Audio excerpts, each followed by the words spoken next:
person whom you're trying to reach is currently unavailable. Please leave a message after the beep.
All right, folks, Roland Martin here, broadcasting live from Los Angeles. Today is Friday, October 19th, 2018. We've got a packed show for you, including early voting surges, but voter purges could steal the election from Stacey Abrams in Georgia. Two major investigative reports on voter suppression came out today. We'll have the journalist Greg Palast, who wrote one of them, right here on Roland Martin Unfiltered. Also, Abrams' opponent Brian Kemp just took down a video he posted 2 years ago that left the distinct impression that it is easy for white males to vote and not so easy for black folks. He took it down, but we've got it, and you'll see it. Also, you will also hear an absolutely despicable radio ad running in support of a Republican congressman in Arkansas. Worst of all, it was produced and paid for by a political action committee run by an African-American man. Trust me, you will find it grossly offensive. The Russians, they continue to try to impact our elections using race to divide Americans before the midterms. A Russia expert, a black Russian expert, is here to tell us how to avoid falling into their traps. And again, Donald Trump has done nothing to stop Russian interference. And on the other side of the fence, we'll talk to the woman who co-founded a political action committee to support black women running for office. We'll talk to her live. Also, President Barack Obama is out with a new video breaking down the excuses people have for voting. Y'all know also I was in Memphis for the National Civil Rights Museum Freedom Award ceremony. Reverend Jesse Jackson Sr. was an honoree and will have some of his great acceptance speech. Plus, the author of the book, Race News, Black Journalists and the Fight for Racial Justice in the 20th Century, is here as part of our series on how the black press impacted civil rights. Folks, it's time to bring the funk on Roland Martin Unfiltered. Live from L.A., let's go. He's got it. Whatever the biz, he's on it. Whatever it is, he's got the scoop, the fact, the find. And when it breaks, he's right on time and it's rolling. Best believe he's knowing. Putting it down from sports to news to politics. With entertainment just for kicks, he's rolling. It's on go, roll, y'all. It's Roland Martin, yeah. Rolling with Roland now. He's funk, he's fresh, he's real, the best, you know he's Roland Martin now.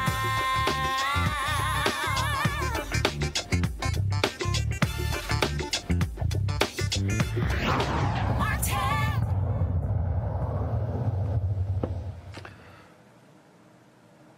Folks, election day, 17 days away, but early voting and mail-in voting are already breaking records around the nation. There is a ton of enthusiasm, but we don't really know whether those voters are more Democrats or more Republicans.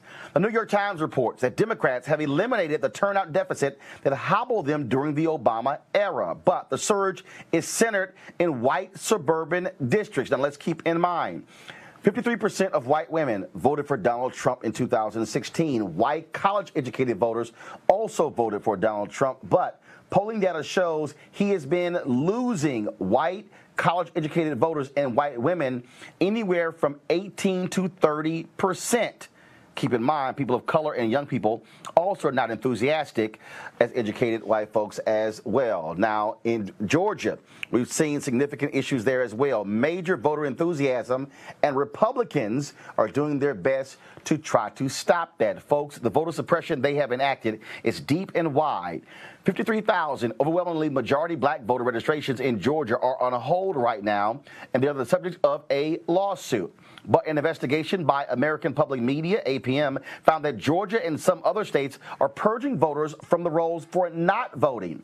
In Georgia, the number is about 107,000. Here's what the report said, quote, "There's indication that purges have disproportionately affected minority voters in some places.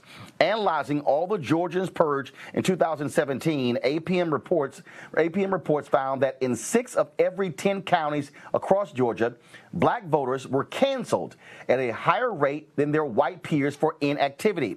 And in more than a quarter of those counties, black voters were removed at a rate 1.25 times higher than their white peers." Now remember, in Georgia, Stacey Abrams' opponent is the Secretary of State, Brian Kemp, the man that controls the voting rolls. He also, of course, did not recuse himself or resign. Now, previous folks who ran for governor, who was Secretary of State, they did so, but he chose not to do so.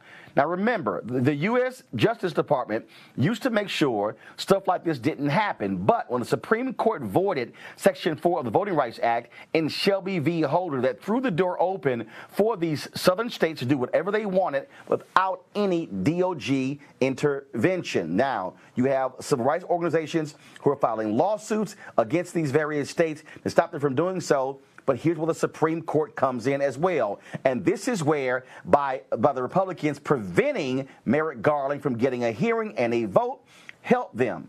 In the Ohio case, a white man from Ohio sued the state because he was purged from the voting rolls. He was combating an Ohio law that allowed them to do so. What do you think happened? That case went to the Supreme Court, and a 5-4 ruling, the Supreme Court, the Republican conservative Supreme Court, allowed voting purging to take place. As a result, states all across the country followed Ohio's lead, and they've been purging people who have been inactive for 1 or more election cycles. Here's some more of the American Public Media report. Quote, "Of the most common voter suppression tactics studied this year by the U.S. Commission on Civil Rights, a federal agency, voter ID laws, proof of citizenship requirements, purges, cuts in early voting, and polling place enclosures, Georgia is the only state once under federal oversight to have adopted all 5. But that's not the only investigative report and lawsuit today in Georgia. The man behind the report and the lawsuit is Greg Palast, an investigative journalist. He joins us right now. Greg, what we are seeing here, and we've talked about this, and I've covered this for years as a journalist. This is clear and precise efforts by Republicans to try to keep as many people as possible, shave them off the voting rolls in order for them to be able to compete with the surge of black voters, Latino voters, and young voters.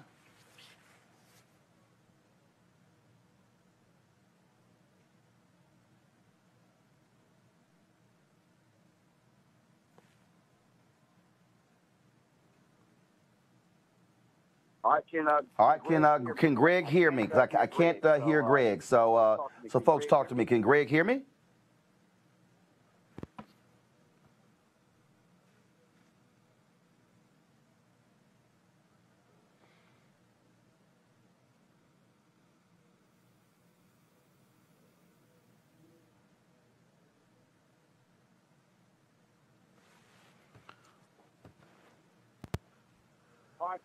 All right, folks, for some reason, we can't hear Greg Palast, so hold tight 1 second.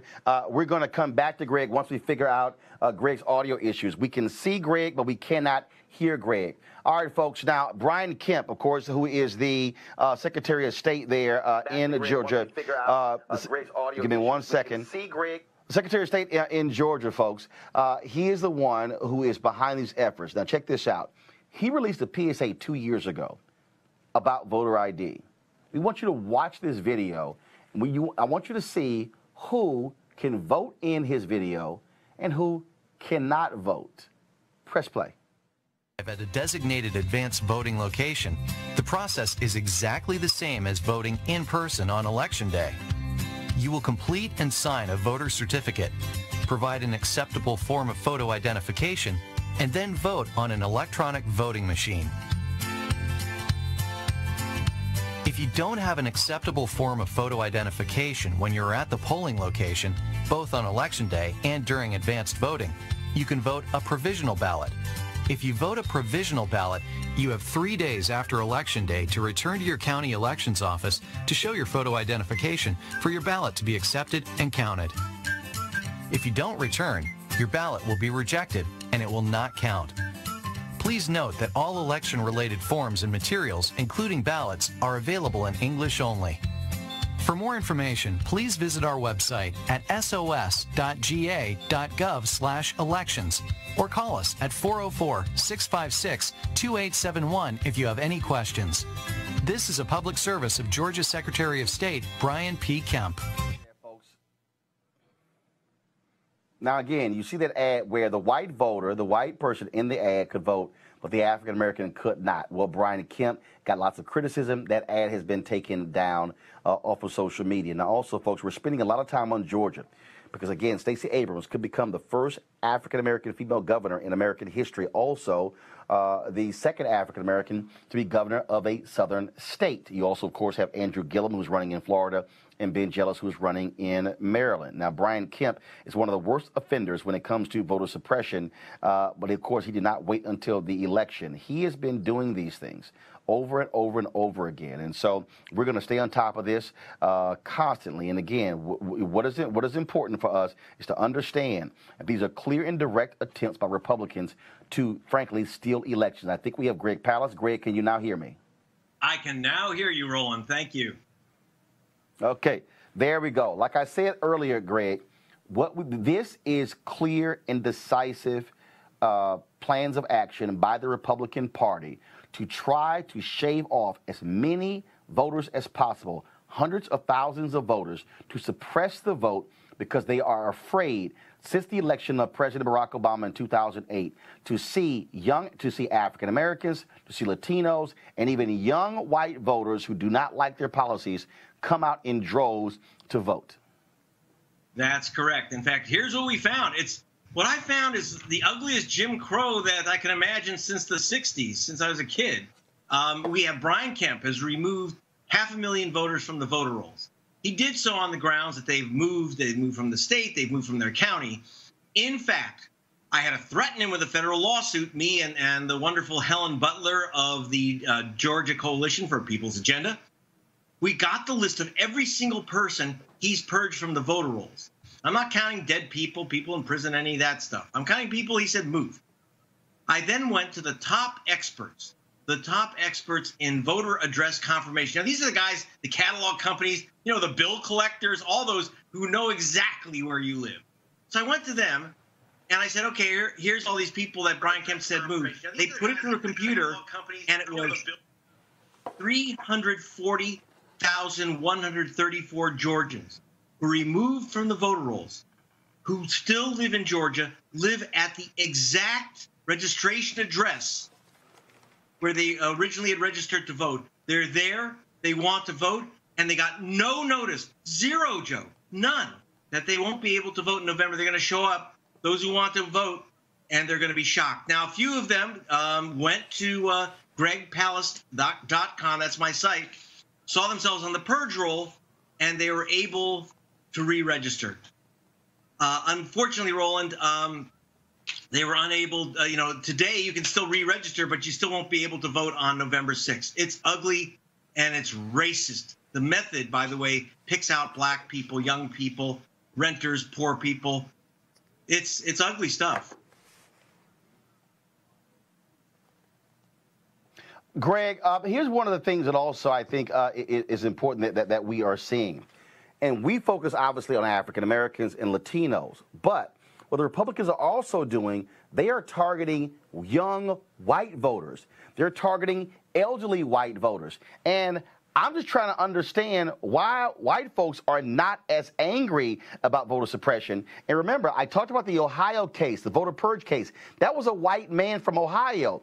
And I have been saying to civil rights groups, stop solely focusing on voter suppression about the impact on black people and Latinos, that they need to be driving young white people and elderly white people. We saw this in Wisconsin, where they say some 200,000 people were impacted by voter ID. Even though the Obama Department of Justice certified that voter ID law, a federal judge called Governor Scott Walker into court and said, why are you dragging your feet on the issuing of voter ID laws? These laws are impacting young white people and elderly white people.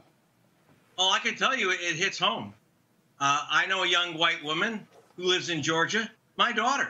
She went through living hell to get to register as a Georgia voter, and because she's a student. And as far as I know, she told me there's 13,000 students in Savannah, and she told me that she's one of the only students who registered and was able to vote.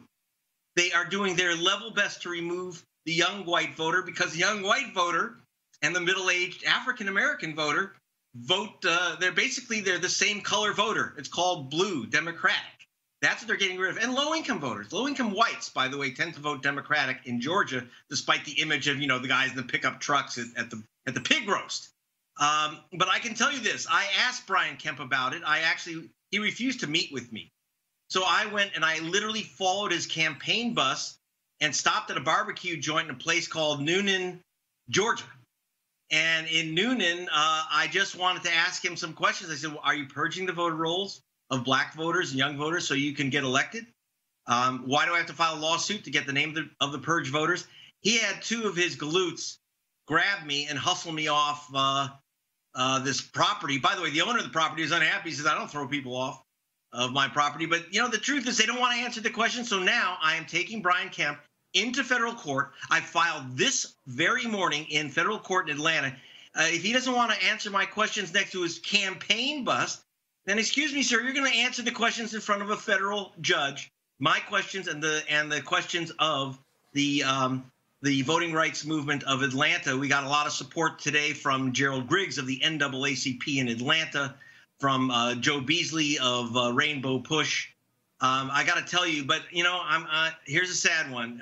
While I have a lot of help from the African American press and young progressive press, like things like the Atlanta Journal-Constitution, are missing in action. The new Jim Crow is very uninteresting to the establishment because the establishment benefits by having their establishment candidates, and they're not going to give up that power so easily in Georgia. All right, Greg Palast, we appreciate you being on this case. And again, we're going to keep pressing this issue. We're less than 20 days from Election Day, and we're going to do all we can to ensure that we call out the GOP as much as we can. We certainly appreciate it. Thanks a lot. You're very welcome, Joe. I'll be back. Roland, bye. All right, then again, folks, as we say, if there's a problem you have to go when it comes to voting, you have to go see the county registrar. So today, the lawyers fighting the 53,000 registrations in Georgia on hold filed another motion to allow people to prove their citizenship right at the polling place. Now, because otherwise they would have to travel to a county office and then go back to the polling place to vote. As the lawyers wrote, this is burdensome for anyone, but particularly for those who reside in large counties, who rely on public or shared transportation, who typically walk to their polling location, or who have jobs or other time constraints that limit the amount of time they can spend voting. Right now, I want to go to my panel to talk about this here so they can also weigh in on this in terms of what is going on. So let me first bring up Eugene Craig, CEO of the Eugene Craig Organization. Also joining us is Cleo Monago. Super Black is in the house. Cleo, glad to have you there as well. First of all, I want to make sure you guys can hear me. Eugene, you there? Loud and clear, brother. Loud and clear. We hear All you. right, Cleo, you there as well? Yes, I hear you. Dr. Cleo Monago can hear you. Okay, so say it again. I said Dr. Cleo Monago can hear you. All right, there we go, Super Black. And we also have, of course, Brandon Cooper with Prince George's County Republican Party. I'm going to go to you first, Eugene. The thing here again, when we talk about Republican and voter suppression, it's amazing to me how I hear people go, oh, no, this is a voter suppression. When you see the purging, when you see what is happening in terms of on Monday, when you had a county official, when Black Votes Matter, they were going to take 30 senior citizens to the polling place, and some county official called the Senior Citizen Center and said, get them off of the bus because they said, oh, we're concerned with a third party taking them. A third party can drive people to the polls. Absolutely, absolutely. I mean, you know, the voter suppression tactics and operations are in full swing in Georgia and multiple other states. You know, to have 500,000, you know, voters, largely African American, purged from the voting rolls for no other reason, for literally no reason. I mean, it's been proven that, you know, quote unquote voter fraud largely is non-existent at every level. But, you know, what's going on in Georgia with these voter suppression tactics are absolutely despicable. They're racist. You know, they shouldn't be taking place. At every level. But they're also old. And what I mean by that is that, with the exception of you, Roland, I don't hear about voter repression throughout the year. And I hear about it more around voting time than I hear previously. And this is something that's been happening on record since before 1946. So my concern, as you've heard me say many times, and hopefully people in position to do something about this hear this, is that why do we wait till before an election to talk about a cliche that we can almost predict is going to occur, particularly in the age of Trump, but preceding the age of Trump? My concern is our lack of anticipation regarding these norms of racist barriers to democracy. It's not new. It's been around a while. We should be prepared and be deflecting it before we get right before the vote. Yeah, you know, me and you go back and forth, Roland, about certain tactics that we may disagree on, but I think clearly the purging of voters who are infrequently voting, to me, that's distasteful and, you know, targeting, as you pointed out, not just minorities, but also white voters who tend not to vote for the party that's doing it. So I think this is definitely a broader issue, an issue that's been going on, as Cleo mentioned, for a long time, and it's something that is impacting all communities across this country. And so I hate the politicization of the issue, and that's where me and you sometimes disagree. As Cleo was pointing out, I hate the fact that sometimes we get lost in minutia because parties on both sides take it to the hyper-partisan level and make it a political issue. Voting rights should be apolitical, whether you're Republican or Democrat, black or white. The access to the vote is the foundation of our democracy. And so I definitely agree that we need to be fighting these barriers, no matter who is behind them, to make sure that the right to vote is accessible to all Americans. But the issue is this. The issue is this. When it comes to voter suppression, it's largely one side taking part in it. I mean, you aren't hearing, Republicans in Philly or Houston or New York talking about their being purged from the voting rolls. But what you do see is you see, black folk and young white folk and college kids and, older, white people that don't necessarily vote Democrat. They're seeing themselves systematically purged from the voting rolls. You're seeing national commissions set up to purge people from the voting rolls. I mean, I'm of the belief of that. Hey, even as a Republican, you fight for every vote. I don't need you to deny people their constitutionally protected right to vote in order to win an election. And that's what's happening. I mean, it's a partisan issue because one side is overwhelmingly involved in the impact of it. It is a partisan issue. And earlier, Roland, you mentioned that women who voted 53% for Trump and young whites were backing off from Trump based on a poll. I think we should be concerned about these polls because there were polls back before Trump became president that predicted that Hillary was going to win, and these polls can be very incorrect. I don't trust these polls, and I really don't trust in terms of what white people say in public and what they do in private. Sometimes they say one thing and do another to save faces so they won't look like they're racist. So I'm concerned about us taking these polls too seriously. And I agree, Eugene, that the voter suppression, I don't like that term in particular because it lumps everything together. You don't get into the minutia of each one. But the voter suppression tactics you talked about definitely are limited to one party. But voter disenfranchisement, I do not think is limited to one party. And you look at here in Maryland, we talk about that a lot. But the NAACP back in 2010 came out with complaints against the Democrat-controlled legislator in Maryland for chopping up black communities in order to, again, get favorable districts for Democrats. And so I think the issue of voter disenfranchisement is definitely visible on both sides of the aisle. Brandon? Yes, sir. Yes. Brandon, there's a distinct difference. Brandon, there's a difference. There's a difference between gerrymandering and voter suppression. Gerrymandering I said it was is a fundamental problem in this country. Right. The Supreme Court recently, in the case they had in Wisconsin, they booted it back to the lower court, and they never really decided it. The issue that we're talking about here is, again, when you have all these tactics being used to shave people off the polls. And Eugene, I got to ask you, and I've been saying this now for 2 or 3 years. When are we going to see a group of black Republicans stand up and say, damn it, Republican Party, stop suppressing people's voting rights, especially African Americans? I'll give you a very candid answer. You may see a small select group emerge to do something like that. There are some discussions taking place, but you probably won't see a larger group, especially among the super MAGA folk. I personally, the super Make America Great Again folk, the super MAGA folk, the folk that run around the red hat, as if it's, their Superman cape. But I can tell you personally, and if you want a record of it, I can give you a record of it. I've asked, I'm in part of a group of about 60, 70 black Republicans, and I said it straight up. I said, listen, when are we going to take a stance against this? Anybody down for oppressor? I had one person respond. The Katrina Pearsons were silent. The Lynn Pattons were silent. You're super, you have a lot of folk that, as long as their vested interest is in, working through the party system or, making sure they don't piss off Team Trump or, make sure that they can, be the voice of, hey, this isn't necessarily quote unquote racist, you're not going to see it. But I can say that on the flip side, there is a small group of black conservatives, black Republicans that are talking through and working through just that, coming together and, putting our foot down and saying, listen, if you want us to go out and grab black votes, if you want us to help diversify the party, if you want us to take the message to communities that you are terrified and afraid to step into, then you need to do your part and stop with these voter suppression tactics. At the risk of offending, my Republican brothers who might be an exception to this, from my experience in talking to Republicans, which I do all the time, black Republicans, many of them become Republican as opposed to Democrat to step away from race-based discussions and race-based politics and want to be more neutral, more capitalist-oriented, or do something other than what the Democrats do, which is often so-called race bait.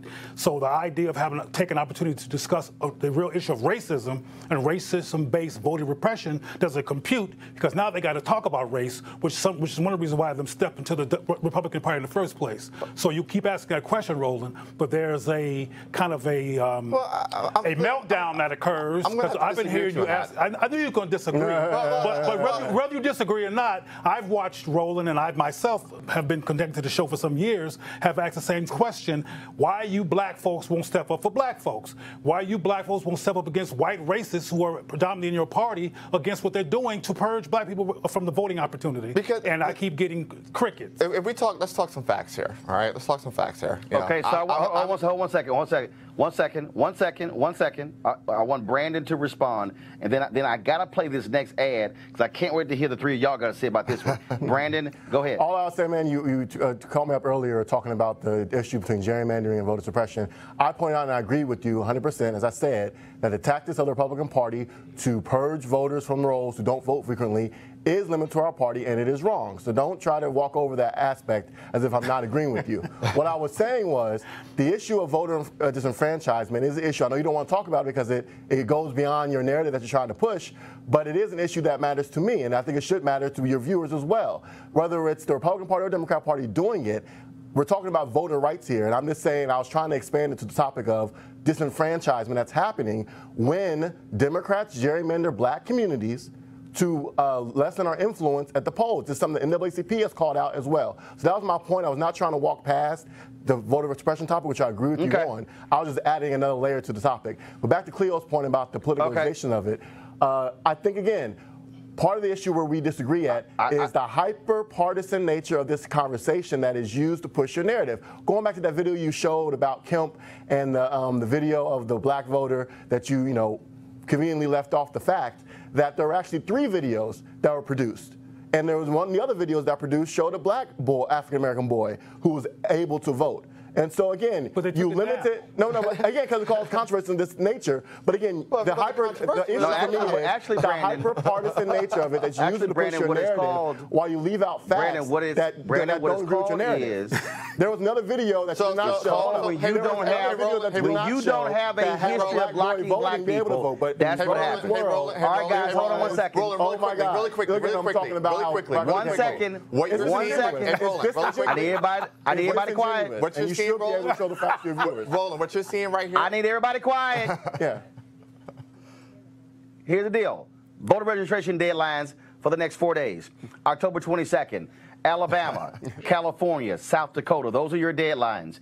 October 26th, Nebraska. That is your deadline. October 29th, the state of Washington. That is your deadline. October 30th, Utah and Connecticut. Those are all of your deadlines to vote. And so, again, we want you to do your part. To get out there and vote and deal with that. And so we want to make sure, again, that you are dealing with that. I got to do this here, folks. And so someone from Arkansas sent me this radio ad, which is running on black radio stations in Arkansas in support of Republican Congressman French Hill. I'm going to play it, and I can't wait to have our panelists react. Folks, brace yourself for this actual ad being put out by a black Republican group. What do you think about what's happening in Washington? Our Congressman French Hill and the Republicans know that it's dangerous to change the presumption of innocence to a presumption of guilt, especially for black men. If the Democrats can do that to a white justice of the Supreme Court with no evidence, no corroboration, and all of her witnesses, including her best friend, say it didn't happen, what will happen to our husbands, our fathers, or our sons when a white girl lies on them? Girl, white Democrats will be lynching black folk again. Honey, I've always told my son, don't be messing around with that. If you get caught, she will cry rape. I'm voting to keep Congressman French Hill and the Republicans because we have to protect our men and boys. We can't afford to let white Democrats take us back to bad old days of race verdicts, life sentences, and lynchings when a white girl screams rape. Paid for by black Americans for the president's agenda. Not authorized by any candidate or candidates committee. Damn. Black Americans for the President's Agenda is headed by Vernon Robinson, who's going to be on Roland Martin Unfiltered on Monday. Now, Congressman French and his opponent, Clark Tucker, both have condemned the ad. Cleo, what do you think? Okay, that was an ad by black Republicans? Republican. Yes, a black Republican group took that ad out in support of the white Republican running in Arkansas, saying that if you vote for the white Democrat, then you're going to be voting for somebody who's going to put black people in jail for dating a white woman. That's a sign of schizophrenic desperation. I mean, damn. I'm just going to, this is unfiltered. I can say damn, right?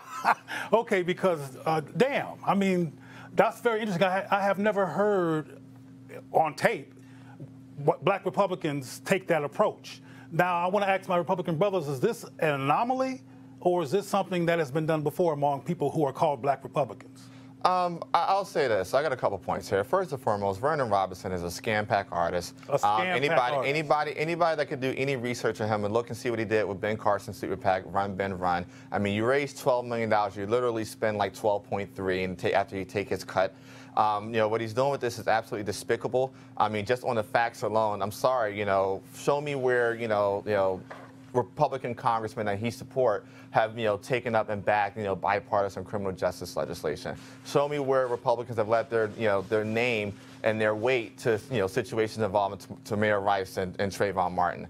And to answer your particular question, things may not necessarily play out in the way, you may not necessarily see ads produced like this, but the sentiment of that, hey, I'll use my blackness and tie it to being a Republican to cape for almost anything. Absolutely.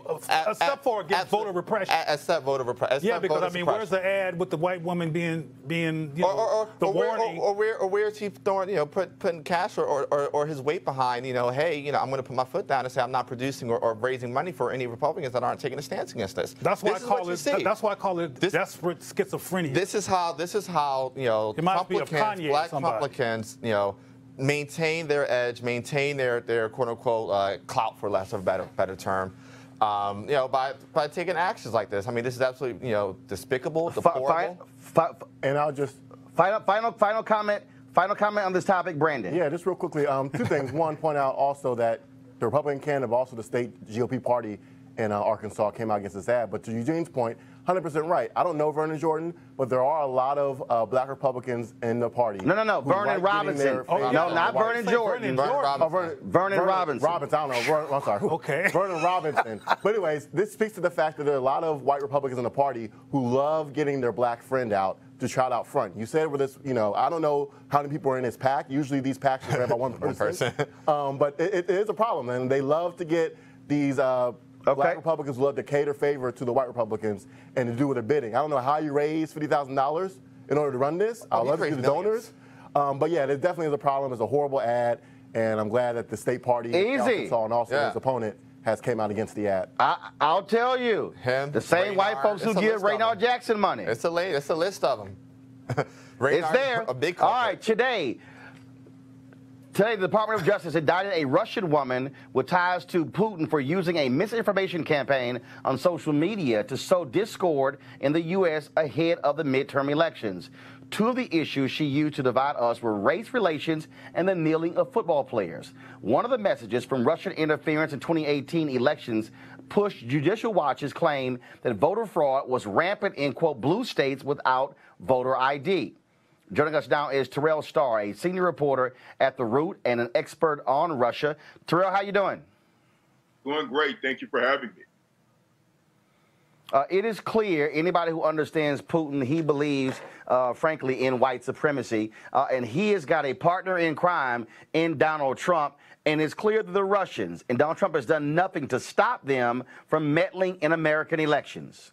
Right, absolutely. And one thing that we have to consider in all of this is that on the American side, what has the White House done to educate the public about disinformation campaigns? In fact, Mr. Trump, he consistently, for a long time, has denied Russian interference at all. Then he kind of stutters steps and says, well, yeah, maybe they did. Ultimately, and I've reported on this throughout the year, is that the American election system, whether it be cybersecurity with our critical infrastructure or through disinformation campaigns, our American states are very much unprepared for it. And particularly through media, if you noticed, if you read some of the reports on this recent indictment, on these recent charges, is that a lot of the American media have been using these Russian bots, Twitter accounts, and inserting them into stories.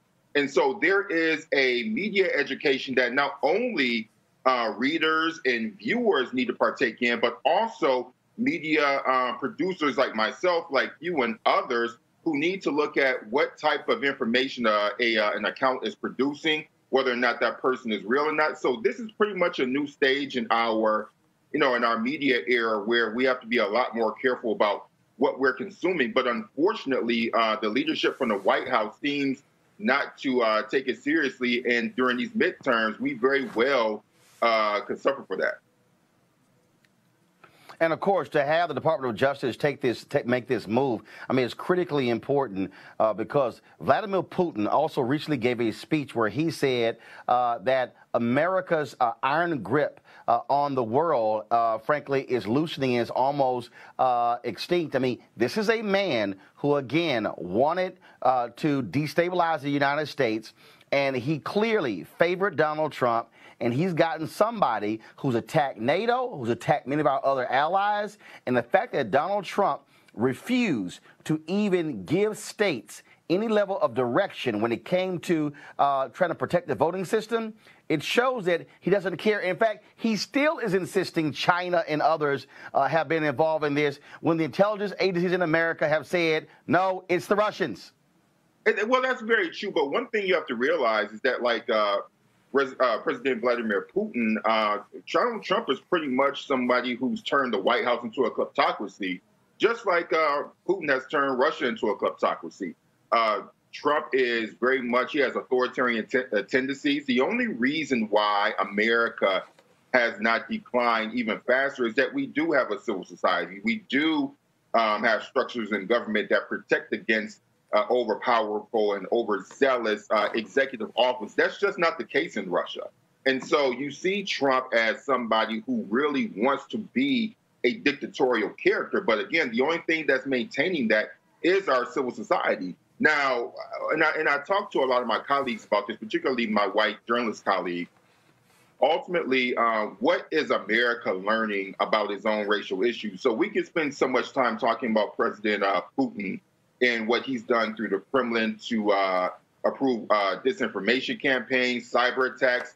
But ultimately, what about the racial issues that are going on here? Because ultimately, all that's doing is stoking up and really taking advantage of issues that took place long before Russia became involved. And so that's the wider conversation that we must have. And I think the number one culprit in not really leading the conversation on this has been mainstream media. And so you can point to Russia, you can point to the Kremlin, or wherever entity in Russia you choose. But ultimately, these are people who are choosing to believe this information. So what about them? What about their education? And that comes down to having very difficult conversations about race that people are not willing to have. And ultimately, that's something that you can't leave at Russia's doorstep. All right, Terrell Starr, I appreciate it. And one reason I wanted to have you on, because it's important for us to show that there are black people who are experts in Russia beyond Condoleezza Rice. And I know you're working on a book on that, so I appreciate it, brother. Oh, thank you very much. All right, thanks a bunch. Folks, we talked about the importance of black women when it comes to getting the vote out, but what about electing black women? There's a political action committee called Higher Heights Political Action Committee that is doing that, focusing on black women governing. Their focus to educate, train, and elect the next generation of black female politicians. Joining me right now is the co-founder of Higher Heights, Kimberly Peeler Allen. Kimberly, how you doing? I'm well. How are you? Great to have you. We're seeing Ayanna Pressley, of course, who is running for Congress from Massachusetts. We're seeing, look, you've got a sister who is a former Teacher of the Year in Connecticut who is running. You've got a black woman, of course, who's in Congress now from Delaware. And we are seeing black women step up in so many different places across the country. But one of the issues they have is the lack of funding and the resources and support to help them run for office.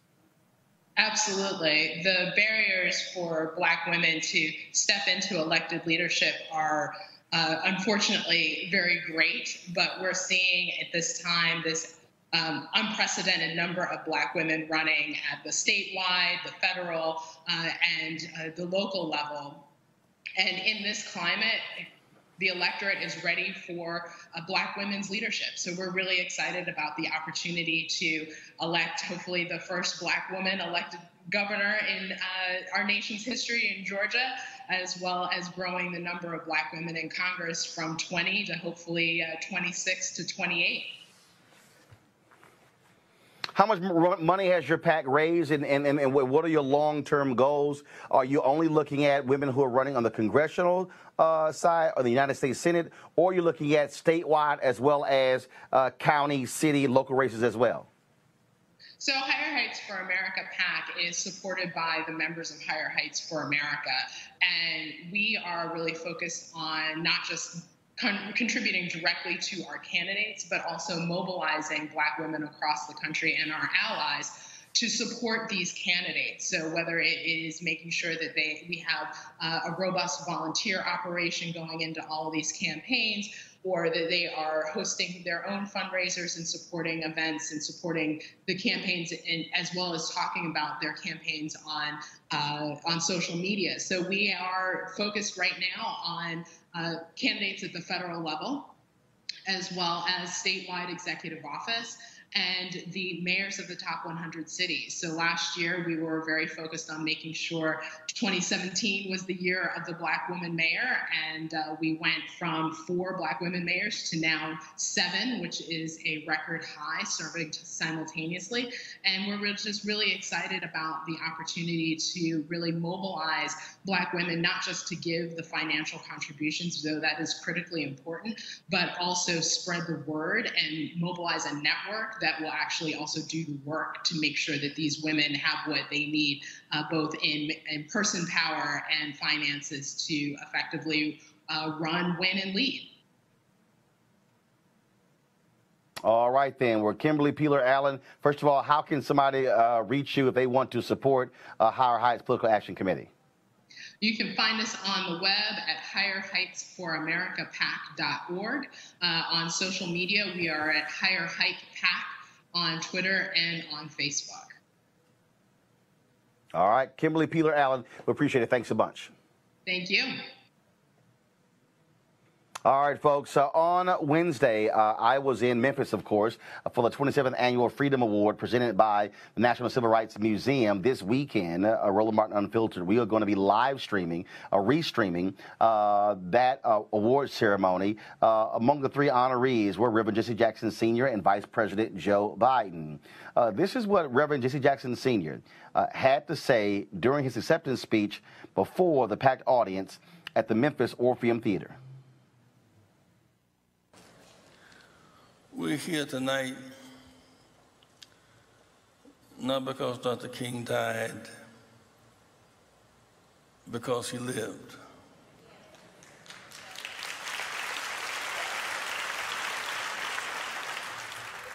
Tonight, the focus remains on poverty, racial polarization, and peace over unwinnable wars. You focus on early voting. What would he be doing tonight?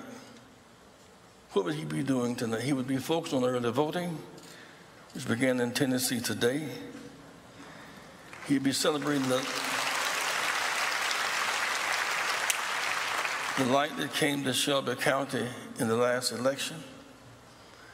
If in fact, if this room were pitch dark and there were no lights, one candle would challenge all the darkness.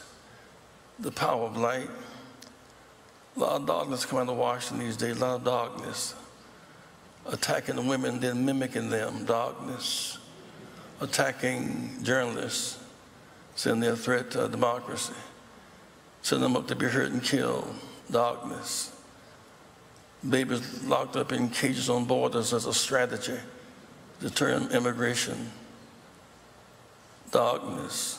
Attacking our neighbors, the north and Canada, the south and Mexico, Germany and Britain, darkness. Attacking NATO, giving a comfort zone to Putin, darkness. And yet, when it's darkest, you see the stars more clearly. It's dark, but there's O'Rourke in Texas. There's a light coming out of Texas.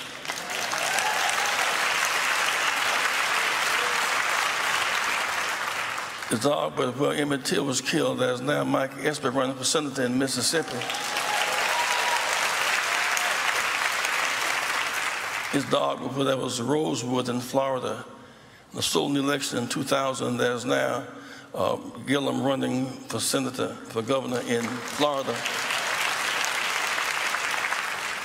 His dog in Georgia, where Maddox held up an axe handle to threaten our freedoms, and now Stacey Abrams is going to be the next governor of Georgia.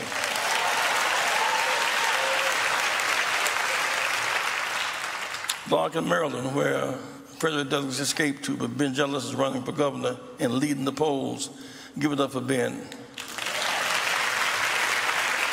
Memphis has never gotten its fair deal in this analysis of this season. Memphis is the capital of the Delta. And while we as Christians appreciate the role of Bethlehem, our redemption comes from Calvary. The resurrection does not take place far from the crucifixion. Atlanta is not the king's Bethlehem, but Memphis is his Calvary.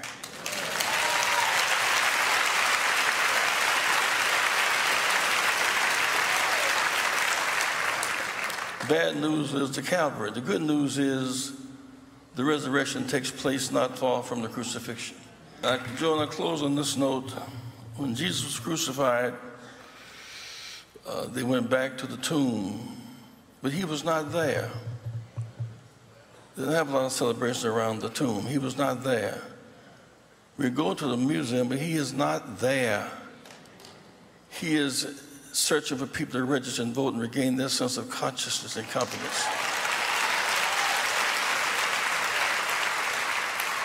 He is somewhere making crooked ways straight and exalting valleys.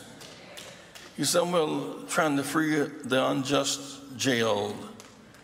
He knows that there are those who are free should be jailed, and there are those in jail who should be free. He would be somewhere tonight trying to exalt us to another level of consciousness and love one another as he has loved us. Lastly, we learn to survive apart. But we have a greater lesson, learning to live together. The Civil Rights Movement won in the South. We couldn't use a single public toilet. We couldn't rent a room at Holiday Inn with money. We couldn't buy ice cream at Howard Johnson's. Black and brown soldiers sat behind Nazis on the American military base in 1962. But tonight, we have won those battles. And so I say to you tonight, don't give up, and don't go weary of well-doing. There is still yet a great kingdom. I've seen a lot in my life and time, but my spirit leads me to feeling good about tonight, because in all I've seen, all the places I've been, I have never seen the righteous forsaken. Not their seed beg for bread. God bless you. I can go in between 4 and 4. All right, folks. First of all, we're going to go to a break right now. And thank you, Reverend Jackson. Don't forget, we're going to be live streaming. The Freedom Awards this weekend. Also, just so y'all know, I'm broadcasting live from the Young Turks studio here in Los Angeles. And then in about 10 minutes, I'm actually going to be going live with the Young Turks. And so I'm also communicating with their producers. So when I finish, I'll be walk right over to their studio and join them there. So right now, I'm going to go to a break. And then we come back. We're going to talk with a book author about the power of the black press historically. This is Roland Martin Unfiltered. I don't care about politics. Look, I don't care about Pokemon, but that doesn't mean it won't keep on coming back. That's actually what people in power are betting on, that you'll check out, that you won't vote. And when you opt out, that's what allows other people to essentially fill that void. It allows them to do nothing about the things that you'd like to see government do. So if you really want to throw a wrench in their plans, throw them out. Vote in somebody better. Next, why bother voting when I can't relate to the candidates? Now, this is actually a good question. For way too long, politicians haven't been representative of America as a whole. But that's changing this year. More women are running for office than ever before. More LGBT candidates are running for office. First-time candidates, young veterans of Iraq and Afghanistan, young leaders from across the political spectrum. So this year, more than any other year, you have the chance to change the face of politics so that it looks more like your own. You remember those hearings where members of Congress were asking Mark Zuckerberg questions like they'd never used the internet before? That's because they haven't. Here's your chance to vote for people who actually know what the internet is.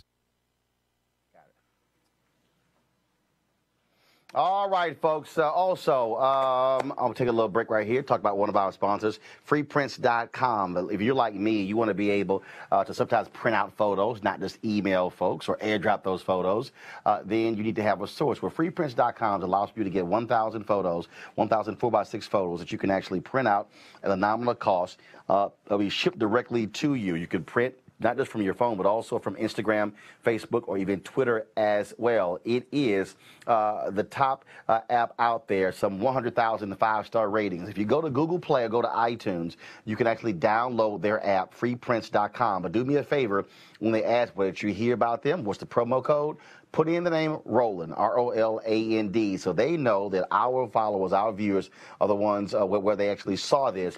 And so we will surely appreciate you do that. And so support those who are supporting us. So I want you to support freeprints.com. All right, folks, as you know, I'm very much about black media and the importance of black media. And there's a new book out that talks about how critically important black media is, even in this time right now, in terms of we're looking at the election. Cleo made the point early in terms of not hearing as much about voter suppression on other networks as you're hearing right here on Roland Martin Unfiltered. That's the case with the Time Journal Morning Show. That was the case when I had my TV One show. None of those things have changed because we understand how critically important these issues are compared to mainstream media. And so as a result, we want to talk about that.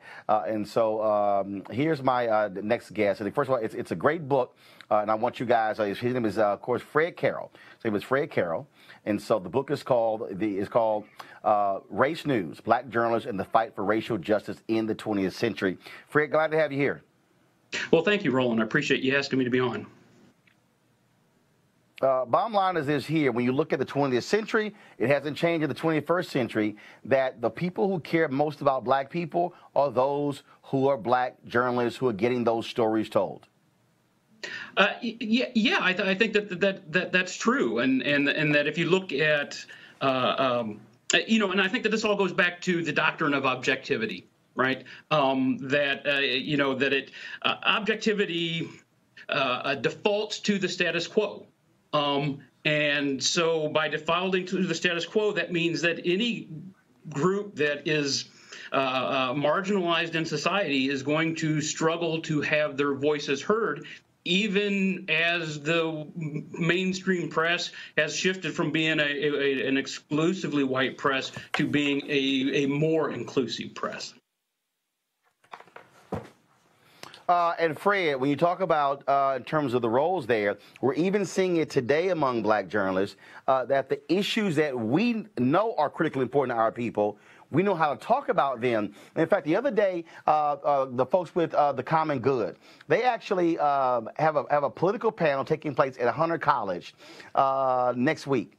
And Hunter College is 65% people of color. The political panel discussing the 2018 midterm elections is all white.